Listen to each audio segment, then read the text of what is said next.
There were many things that I had to change and give up after or during my recovery, many old behaviors and places. The biggest one was music. I had to, the music that I used to listen to, I had to give that up. After treatment, I actually figured that out. That's when I figured it out, was after treatment. I would listen to some of that old music, and it would bring me right back to where I was. The thoughts, the feelings, I mean, I could actually feel like I was there. This video is about triggers. Triggers are those really, really great people, places, and things that make you want to get high. These rigid recovery people are going to describe how they dealt with their triggers in order to avoid relapse. You're going to notice right away that they're just way too serious about this recovery stuff.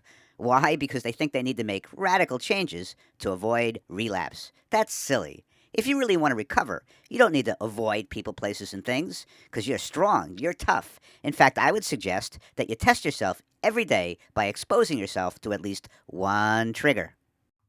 That's dumb. In early recovery, it's vital to determine what triggers might cause you to want to go back to using drugs and alcohol. So this video is designed to get you to consider what activities and what places might trigger a potential relapse. Some of the activities in my early recovery that were triggers were, they could have been something as mundane as being at home and watching TV. Because I was always using. It didn't matter what I was doing. I was using. There are times even now where I'll listen to a song and I'll hear a certain pitch or a certain sound, and it'll instantly bring back when I was using or what I was using. The biggest activity that I had to learn to separate myself from was music. I would listen to the same style of music, and within 3 or 4 songs, my attitude was the same as it was when I was using. And so I had to learn to turn the radio station and to listen to something positive. You know, you should never betray your favorite music.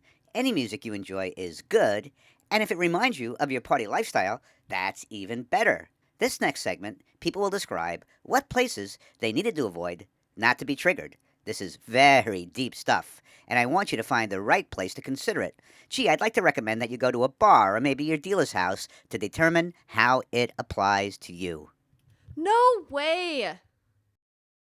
Well, when I was using, I used to go to like the dollar store or different shopping centers and spend hours and hours on end looking at every little thing. And now if I go into a dollar store, that is a trigger for me. And I basically can't stand to go inside of one. When I go shopping now, I have a list and I stick right to it. I go in and grab what I need and get out.